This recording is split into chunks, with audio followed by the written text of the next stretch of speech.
From Servan's passage through Rodania, in its southern and central parts, there existed a Serbian kingdom with its capital in Alesia.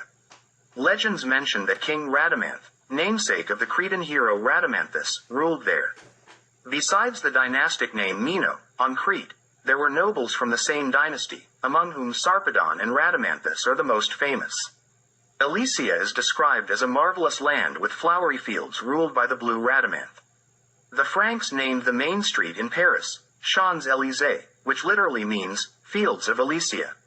Throughout Rodania, especially in its southern regions, there are still a large number of place names, rivers, and mountains in the Serbian language. The Pyrenees region attracts special attention. According to Stephanus of Byzantium, there are two Carian cities in Asia Minor, one named Pirant, and the other Pireno, which are essentially the same names as the Pyrenees. Herodotus states that the Danube River originates in the land of the Celts, near the city of Pyrene. 39.11.33. Modern historians have often misinterpreted this information, transforming the city into the Pyrenees mountain and neglecting the vast distance between the Danube's source and this mountain. According to modern Western historians, it seems that Herodotus didn't know what he was saying. However, Herodotus is much more reliable than they present him, and it's not about a gross error or the Pyrenees mountains but about a city near the source of the Danube that, in Herodotus's time, was called Pyrene or Pyrene. The name has changed, and today we don't know which city it refers to, but there is no doubt that a city with that name existed, just like cities with that name in Caria. Over a considerable area around the Pyrenees, ancient writers mention the people, Sordone, which is a stronger form of the Serbian name. Sordi, Sorbi, and Sardi are mentioned in several places in Rodania. To complete the picture, Strabo says that two rivers flow from the Pyrenees, right at the border of Sordona. One called Rashino, today La Tete, and the other Iliber, Iliberis, today La Tech, where there are cities with the same names, today Perpignan and Elm. 86.11. Street. 16. The whole region around the city Ruskino, the main city of Sordona, was called Ruskino, the contemporary Russian. Among the people around the Pyrenees, elements of Serbian folk costumes can still be seen today. They dance Serbian kolo, traditional dance, and call it Srdin, and their music doesn't differ much from Serbian music. Their mountain guardian dogs, which protect herds on the mountain, belong to the Charplanac breed, and in France, they call this dog, the dog from the Pyrenees mountain. Their native language is now Frutian, but they speak it with the same accent as Serbs who learned it while working in Fruška. On one occasion, a similar incident happened to me in Nantes. I was talking to a gentleman from Perpignan, and my wife, Marissa, who is from Rodania, not a Frenchwoman but a Rodanian since her family is mentioned in Roman Gaul as Celtic, listened to our conversation.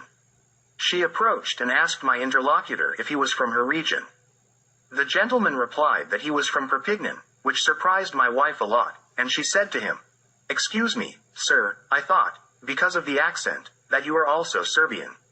The famous old city of Narbonne, whose name is mentioned in Roman times as Narbo, has the same name as Narbo on the Neretva River from that time. The real name of this city is not Narbonne but Narbona. In the southern part of Rodania, the term Vulgate exists among the people, which entered the Frutian language from the 17th century, and this word has the same meaning as Ganj in Herzegovina. If you want to find good Serbian beans with dry meat, go to Toulouse, the old Serbian Tulusa. Old Rodania has not completely disappeared, its broad traces have remained. Henry Darbois de Jubainville says, before the Phoenician conquest and before the Ligurian, the Sordis or Sardana, an Iberian people, occupied all or nearly all of the present-day Frusca-Gora coast of the Mediterranean, occupied all or nearly all of the present-day French coast of the Mediterranean, between the Pyrenees and the river Rhone, and the island of Sardinia, to which they gave their name. 132. Saint 120. About these Serbs in southern Rodania, Pomponius Mela, Pliny, and Rufus Avianus wrote. De Jubainville also says about them, the Sordis, Sordones, or Sardoni were also north of the Pyrenees, on the shores of the Mediterranean, east of the Pyrenees, and they seem to be Iberians. Their name is the same as a river that flowed through their region. It seems the same as Sardana, the ancient inhabitants of Sardinia, those who were at war with Egypt in the 14th century BCE, and who, according to us, were also Iberians. 132. Saint 30. During Julius's conquest, they possessed land in Rodania between the Garonne River, the Pyrenees, the ocean, and Pelagus. In that area, one river was called Serbica. The name Aragon, a land and kingdom, originated from them. These Serbs defeated Charlemagne during his return from Spain. It seems that their Basque allies also helped them in this. The battle took place on Serbian territory, as seen in the song about that battle when Prince Roland realizes that everything is lost, so that his sword wouldn't fall into the hands of the enemy, he breaks it, against the cliffs of Sardonia. Appian of Alexandria, a renowned writer of Roman history in the 1st century AD, was seemingly of Serbian origin. In the Illyric section, he says, Polyphemus the Cyclops had 3 sons with his wife Galatea, Celtus, Illyrius, and Galus, who went with Siculus and gave names to 3 nations. Of many traditions among numerous nations, this seems to me the most plausible of all. Illyrius's sons were Enchel, Otariot, Dardanus, Mygdon, Talas, and Perhebus. His daughters were Partho, Dorto, and Dasaro, from whom descended the Encheleon, Otariote, Dardani, Partheni, Dasareti, and Darci. Otarietus's descendants were the Pannonians or Paeonians, from whom came the Scordisci and Tribali. Appian continues, the Ardiae and Liburni are Illyrian tribes. The Ardi are the Sardi, that is, the Sarbi, or rather, the Serbi. The Serbs are not an Illyrian tribe, but some of the Serbian tribes call themselves Illyrians. In alliance with the Celts, some Illyrian tribes, especially the Scordisci, Medi, and Dardani, invaded Macedonia and Greece, plundering temples, including those at Delphi. 5. H.1.5, Appian states, this people, Illyrians, and also the Pannonians, Ratians, Noricans, Meze-Europeans, and other neighboring tribes inhabiting the right bank of the Danube. The Romans distinguished each by their own name, but considered the entire Illyria to be covered under a common national characteristic. From the source of the Danube to the Black Sea, all fall under one head, and they call the tax the Illyrian tax. 5. H.1.6, the Paeonians are a large people on the Danube, spread from the Japodes to the Dardani. The Greeks call them Paeonians, and the Romans call them Pannonians. They had a reputation since Macedonian times, starting from the Agrans, who provided significant assistance to Philip and Alexander. They were Paeonians from Lower Pannonia, on the border of Illyria. Regarding the naming of foreign peoples, historical figures, and places by Greek writers, Josephus Flavius states the following. I wish to draw attention to one thing before moving forward, which the Greeks may not take seriously, and that is that they are accustomed to changing names to sound more familiar in their language, but my people do not do such a thing, nor do they allow it. 75.1.VII. This substitution of foreign names, which Flavius speaks of, was done by Greek writers in various ways. Some names were partially disfigured, some translated in meaning into the Greek language, and some simply replaced with Greek names that had no real connection to the original names.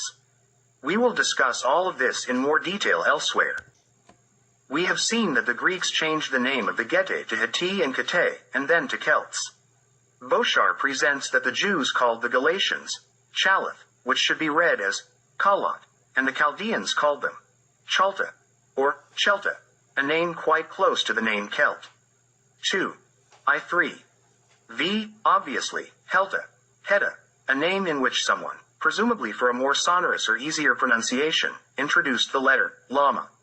In Greek, these two forms of names are found, Hitti and Kelti, Kiwa, Keleoi, and in Latin, Seti, Celti. This is obviously and indisputably the same name in which one letter has been accidentally or intentionally replaced. This means that the Celts are actually the Hitti or Getae, a name that was present in all the territories occupied by the tribes of the Serbian race. The Celts in Western Europe were nothing more than the ruling Aryan stock, just as in Asia. Buch says that Gaul was also called Bebrecia. 146.1.13. Bithynia was called Mygdonia by ancient writers. It consisted of the provinces of Tunisia, Mariandonia, and Bebrecia. 148. Saint.173, Culvier claims, for various reasons, that the Germans, Illyrians, Bithynians, and Iberians spoke the Celtic language, and their languages did not differ except in dialect. Western Europe was not an uninhabited land when the Serbian conquerors arrived there. It was already populated, and they simply imposed their rule on the indigenous people, gradually mixing with them over time. Celtic Gaul is Serbian, just like in the East, and the language became a blend of Serbian and indigenous languages over time, similar to the situation in the East. What is today called the Celtic language, in everything related to religion, customs, military and state organization, belongs to the Serbian language.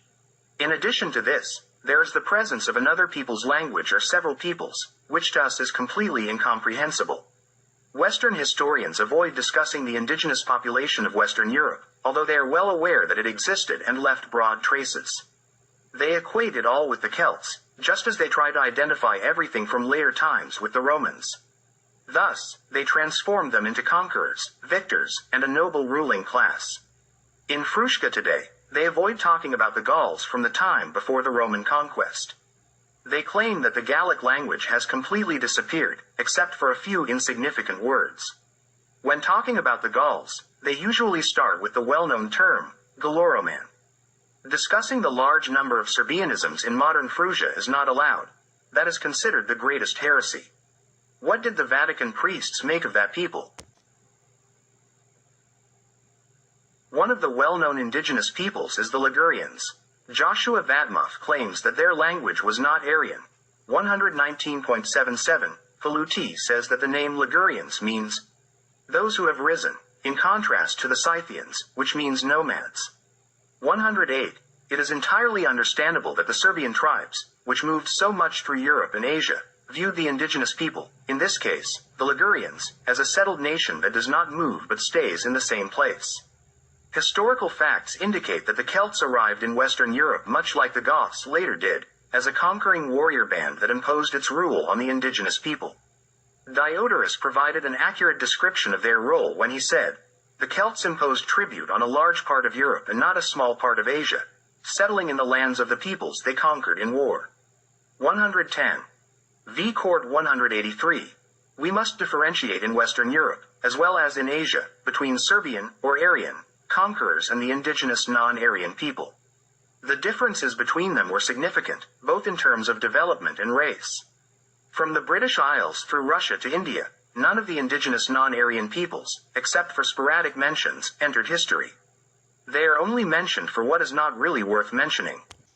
The German language is evidence of this dual reality in Western Europe, consisting of linguistic treasures from the Serbian language and the language of the indigenous population. Since the indigenous language was very impoverished in terms of concepts and word roots, to avoid a complete flood of Serbianisms, the Germans were forced to create neologisms to such an extent that it became a language of neologisms. Despite this, they could not avoid using a large number of Serbian words. Thus, an ancient historical reality is reflected in the modern German language. Regarding the German language, Simon Faluti says, "It is true that German, a language derived from Celtic, and Slavic, derived from Sarmatian, have quite a few common words, so whether there was once a proto-language from which traces remained in all others, or the proximity and mixture of these two peoples caused words to transfer from one language to another." Ancient writers state that Germania began west of the Rhine River. Faluti says, the Gauls were on the other side of the Rhine. Peoples beyond this river were initially called Scythians, then Celts, and finally Germans, with the Gallic name being very rarely given to them.